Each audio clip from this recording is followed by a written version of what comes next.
Welcome, everybody, to another episode of Mind Your Mind.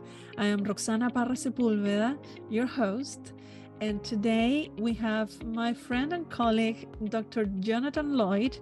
I am very happy to have you here, Jonathan. He is a psychotherapist and CEO of Calm Mind Healthcare. Jonathan has over 20 years knowledge and experience as a therapist. He is a psychotherapist and supervisor in private practice in South Manchester, specializing in stress, anxiety, relationships, and all what it is to be human. He has a professional doctorate in counseling from the University of Manchester and is a senior accredited therapist.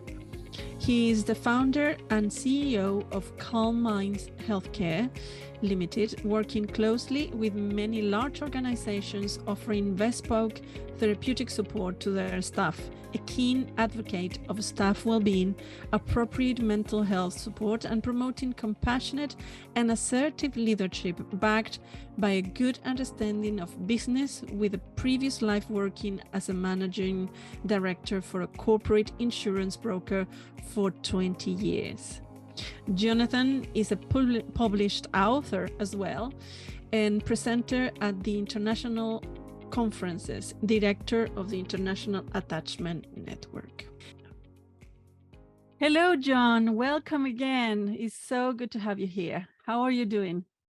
I'm okay. I've got a bit of a rough voice coming over a chest infection, so please excuse my voice, but I'll do my best.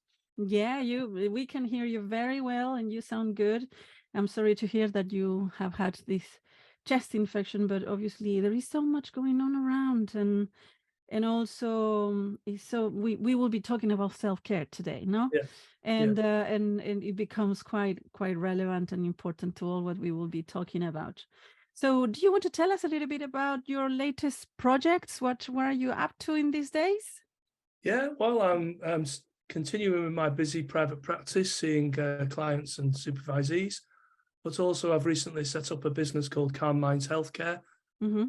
Sounds good that I'm the CEO and founder, but and we basically help businesses support their staff. So we will put therapists into a business for 1 day a week or 1 day a fortnight, whatever suits them, and they work with that therapist, all of them, on an ongoing relational basis, which we find works much better than ad hoc, solution-focused, different therapists each time, only 6 sessions, etc. So we're trying to do the right thing in business by providing the appropriate support for their staff. Well, that sounds fantastic, and it's so relevant as well to the work that we do here in Mind Your Mind in the podcast. No, thinking about the well-being of staff, thinking about the well-being of people that are leading extremely busy lives and work life as well. That can be a massive source of distress sometimes as well. You are a clinical supervisor, you're a therapist. So for you, what are the most common signs of burnout that you have come across in your practice, either as a clinical supervisor, as a therapist, and according to your experience, what have you seen? Well, apart from the usual things of, loss of energy and loss of sleep, I find that there's quite a loss of empathy and dehumanizing of others. This is called compassion fatigue, where we run out of compassion for others because we have to look after ourselves. So I see that lack of understanding of other that was there before, but isn't there so much now. We withdraw into ourselves to keep ourselves safe, I think. And people can be quite detached. You notice that they don't go to the staff room as much as they used to anymore. They're not going to functions like they used to. Or they can become quite cynical, which is another way of detaching yourself from others. We trust other people to meet our needs less, I think, as we get stressed, regress into ourselves. Yeah, and it is this what you're saying as well makes me think about how much when you are in that place of feeling increasingly stressed, sleeping badly, and losing the connection, you tend to lose connection not only with others, but also with yourself, no? Because we naturally will avoid pain and emotional pain. Yeah. So we try and protect ourselves by running away from that if we can, or running away from ourselves. Yeah. So, and also we lose that sense of accomplishment in ourselves. We lose some of our mojo, our self-esteem seems to diminish or run out. We can get bored and discouraged. There's a whole lot of things that we can experience in this burnout. The way I like to describe it metaphorically, and metaphors is another one of my things. Oh, yes, I love that angle of your work. I have the book, by the way. Can you remind us the name of your book? It's Whales in the Desert. Yes, hopefully beautiful volume name. 2 will come out one day. But the metaphor I use is that we're driving along the road and we can hear the engine clanking, but we can't quite afford to take the car in now. It's not the right time, or we haven't got enough money. So we turn the radio up a bit louder so we don't listen to the clanking engine. And it clanks even louder. And then we end up playing, AC/DC at top decibel. And eventually the engine runs out. It's trying to tell you something. It ends up talking and then screaming at you, the engine, and we ignore it at our peril. I think that's what a lot of us do. We just keep turning the music up on our life to avoid focusing on other things rather than what we really need to be focusing on, which is looking after ourselves. Yeah, but also it's about how much we pay attention to the signs that our body is giving us, no? That engine, that clanking engine. Yeah, and most of us ignore the body. We don't get south of our chin most of the time. Yeah. We get on with things and focus ourselves away from it. Legitimate work, legitimate escape hatches like work help us focus away from the body.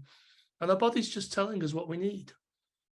Yes, yeah, absolutely. But I think that when we start to pay a little bit more attention to the way that we feel, I mean, I'm thinking as well, and one of the work that drew us together, the way that we met, was through the knowledge and the understanding of the attachment theory.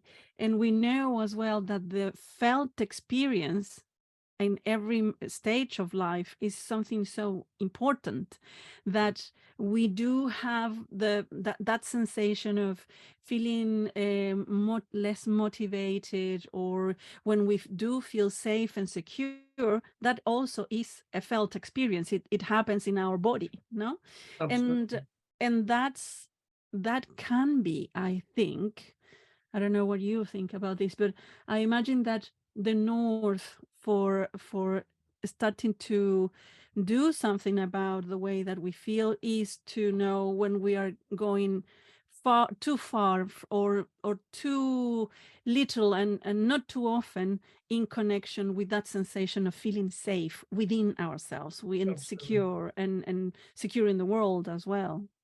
Yeah, it's a bit like a fire. If you notice it early, you can put it out easier, but if you keep ignoring it, it will take over you. That just being aware of those little things that are usually familial popping spots like skin or stomach or ears or head, or even a clenched fist. Just noticing that early sign and wondering what's going on and what you can do about that, I think can be really helpful. Life is lived in the minutiae often. And someone was telling me this morning, I was in within the NHS in one hospital, in the Royal Surrey County Hospital, talking with the frontline workers there, and running a seminar in well-being and self-care to care. And they were also connecting with this idea of just silencing sometimes, no, what you're saying, that it is kind of almost silence the signs. And that is something that we all do. Is so and because we are in demanding jobs, whatever the level of expertise you have, whatever the role that you have in the environments that we are working at the moment, seems to be quite stressful. And sometimes there are also issues within the teams that may be feeding that sensation of not being in a safe place, in a way. Absolutely, yeah. There can be lots of traumas that go on at work that get played out at work. And yeah, well, I think we're living in the age of stress. I think we Yeah. all are suffering from chronic unwanted demand is what I would describe stress as, and how your body reacts to that. And I'm in my 50s now. I remember when I was in my 20s, we were told we were going to retire at 50 and robots would be doing everything for us. And it's gone the other way. It's actually working harder now than I did when I was 25. Yeah. Most of us are. So, it's difficult times. And this is why we really need to do our best to look after each other. Absolutely. Absolutely. I echo all what you're saying. Um, Burnout is the big issue, no? And I think what we are talking about here is as you were saying, no, to ensure that that fire that is just starting do not propagate and get bigger and more damaging. And I think if we carry on with the line of metaphors, then when we get to that place of burnout, as the word say it, is like that fire is burning everything out and down, no? Yeah, it will. Its job is to look after you, and eventually it will. Yeah, yeah, yeah, yeah. It has to slow you down in some way. That's when Absolutely. we ignore it, we end up off with inverted commas work-related stress because we've ignored all the earlier signs and carried on regardless, in the hope Yeah. we can get to the holiday or the end of term or retirement or whatever it is, which never really comes.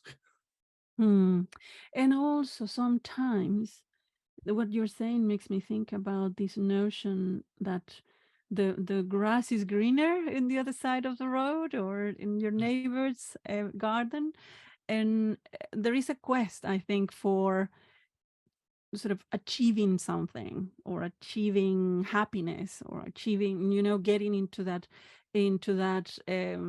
managerial role, for example, or sort of going up in progressing in organizations, but also the social pressures sometimes, as for example the having to climb the ladder to buy a house, to sort of there are it I think some of what we are talking about is also influenced by the moment that we are in life. And I wonder what's your experience with regards to therapists in particular, or people that are just starting in their career. Okay, I mean, I think these drivers that you talk about, the petrol we put in our tanks to make us do what we do, can come from a number of places. I think they can come from the culture. I think we just still have a inverted commas Protestant work ethic in this country where you hear politicians praising hardworking families, etc. But also we can have scripts within our family that this is a good thing to do, implied or not. Or sometimes we're vicariously living for our parents who didn't achieve, or grandparents who didn't achieve what they thought they should. It's a bit like the parents on the football line with their child, encouraging them on. So I think there's a number of reasons, and that can be very potent. It can drive us forward. And we, as therapists, are often wounded healers, or people in the caring profession, shall we say. So we're fixing ourselves by fixing others. But also we have these, what are called holes in roles, where we've probably had inappropriate parental caregiving responsibilities as a child. Could be the oldest child or whatever, where they feel as though they're responsible for their siblings or even responsible for their parents if they can't cope. So we parent others through an anxious child ego state place, I think. So there's a number of reasons that we can get to this place, but they're very powerful. I think they're the turbocharge in our engine that makes us go at these things harder than is good for us. Absolutely. And also you're making me think about, this big question of who are we doing things for, no? Yeah, and often it's not ourselves. Often it's our internal critic or the internalized parent or grandparent. We're doing it on behalf of others, which often makes it even more potent. Yeah.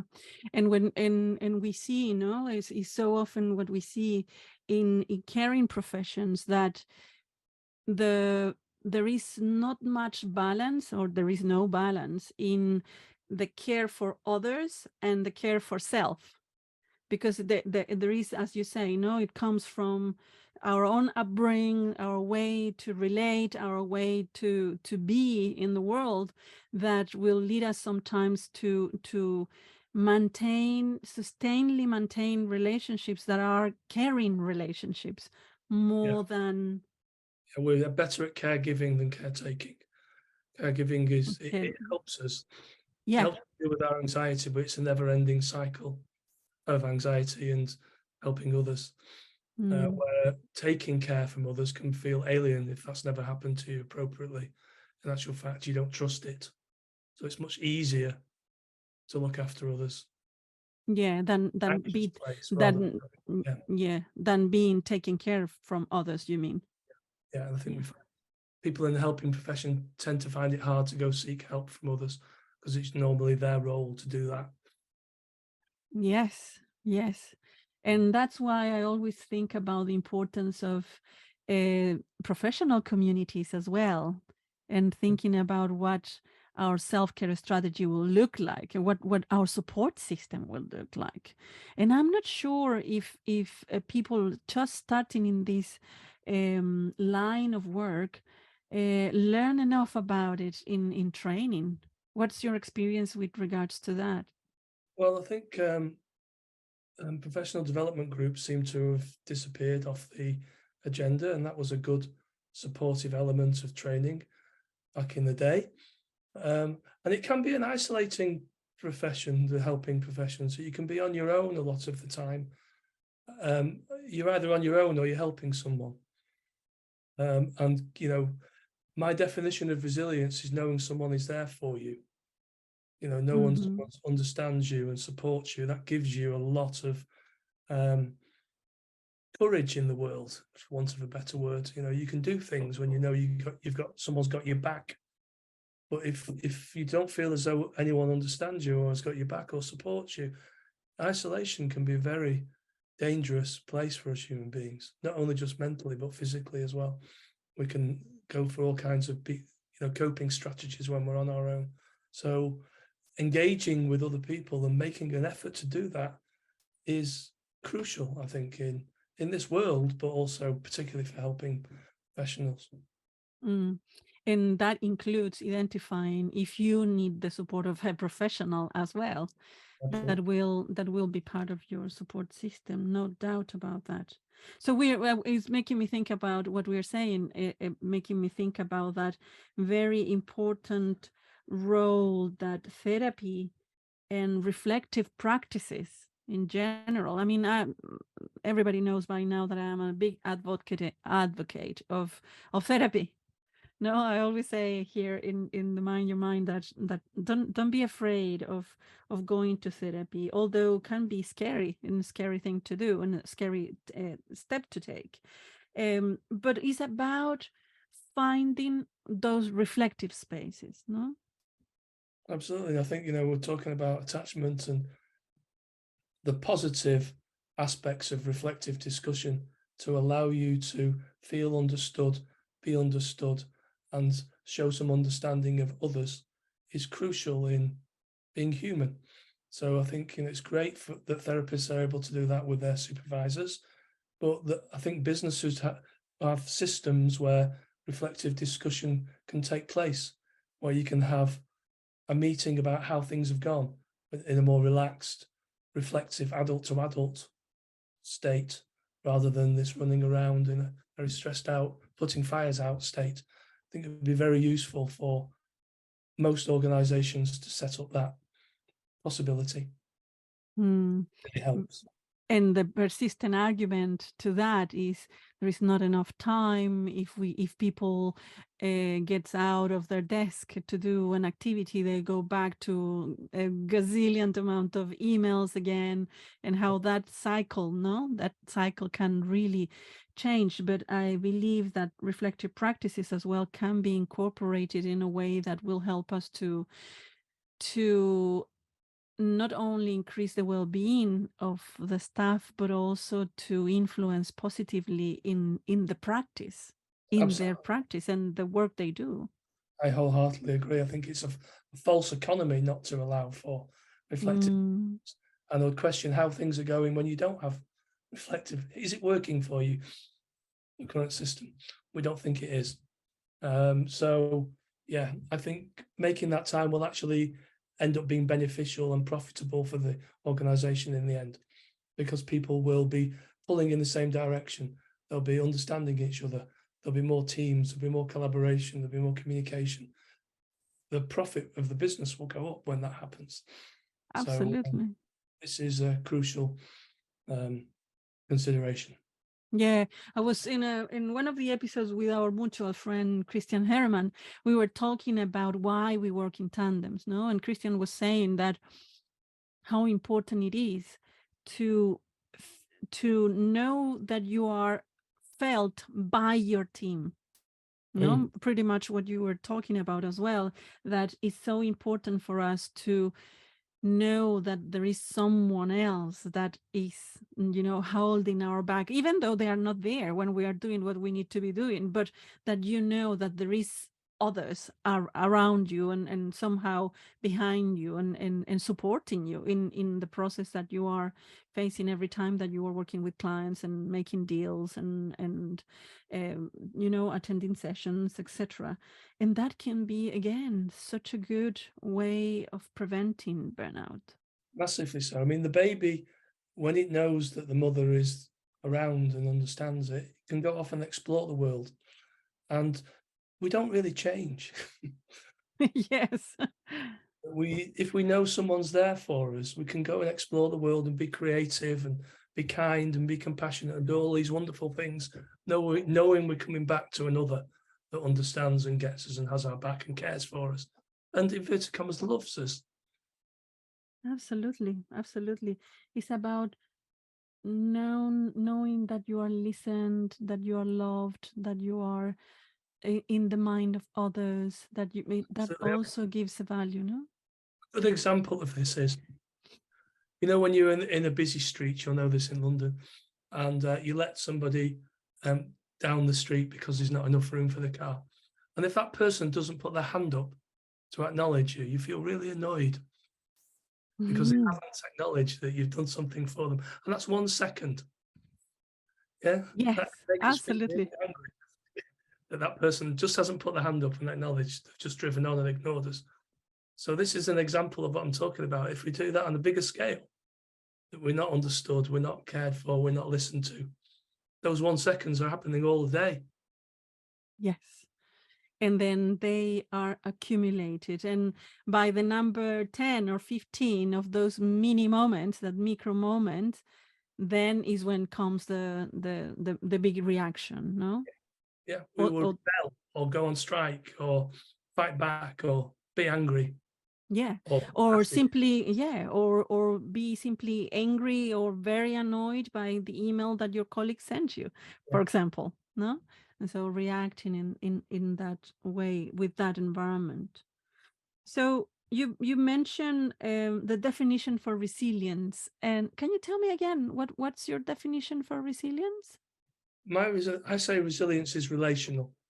That as human beings, we know that we're understood, empathized with, someone's got our back, then we can do a lot more in life. The opposite of that, when we don't feel understood, when no one's putting their hands up to say thank you. What do you think we can do? Because we are talking about the relational aspect, and if we think about the role that we play in relationships, what do you think we can do to be a little bit more resilient? As human beings, or we as therapists, or we as workers, which we are we human beings, we are all human, but in different roles, no? First of all, it is acceptance of this fact that we do need others, and there are some people who have been badly treated in their lives, and they pull the drawbridge up, and they can't trust that other people will be able to meet their needs. And I accept that's really hard for some people, or some people in certain relationships, because these are not just about childhood, they can be situational as well as adults. So if we lose trust in other people, if we lose trust in other people's ability to help us, we put our drawbridge up and we protect ourselves and we don't ask for any help. And that puts us in a vulnerable position. So sometimes it can feel quite a big risk reaching out to ask for connection, for help, for understanding, for empathy. But expressing that to others that you hopefully can build a relationship and trust with, maybe a therapist or maybe a trusted co-worker, it takes a lot of risk and trust to be able to do that for a lot of people. But I think it's worth it if you can get that. It's like gold dust when we get it back. And we don't want fixing. We don't want telling what to do. We don't want advice necessarily. We just want understanding. Empathy. We just want to be understood. And if we can ask for that, even though it can be difficult, the benefits of that are substantial. Definitely. Marvelous. Thank you so much, John, for that reflection. It touched me really deeply because I think it's something about that, that risk taking, that it feels sometimes to go and ask for help. Yeah. So if we think about yourself, what are your go-to kind of activities to take care of yourself? Well, I've recently become a grandfather, so that is the most wonderful thing in the world for me. My grandson arrived 10 months ago, so spending time with him, just seeing a new baby experiencing the world and pointing at things and being excited about a light bulb or a dog going past, or just seeing the world through fresh eyes is such a wonderful thing to behold. It brings a new excitement to life. Wonderful. That sounds marvelous. Yeah, and I do connect. I have groups of friends. Interestingly, I'm quite siloed with my friends. I have friends for this and friends for that, and friends for other things. Therapist friends, walking friends, football friends. But it does take an effort as well, even if you're generally trusting of other people. When you get to a certain age, your time seems to run out, and you have to try and make a big effort to keep in connection with people.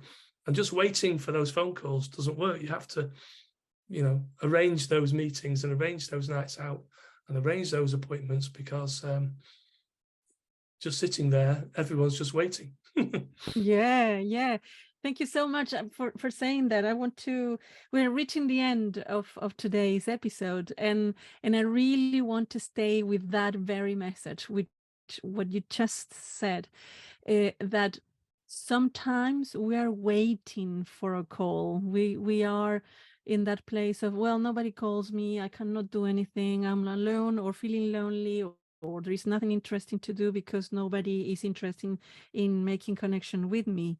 And so what about taking, a step forward and changing the perspective, and for you to decide who do you want to invite to share, I don't know, a cup of tea with you, so start to make those phone calls. I think identify one person that you haven't seen for a while, and we always finish, as you know, John, we always finish the episodes with one action, Okay. something, one thing to do. And it sounds to me that the one thing to do from this episode is to then take a step forward, either if it is to ask for help or is to simply to reconnect with a friend that you haven't seen for a while.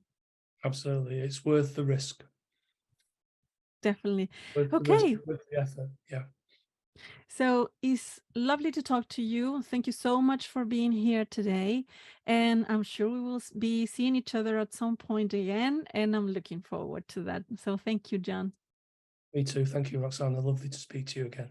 Bye-bye. Bye.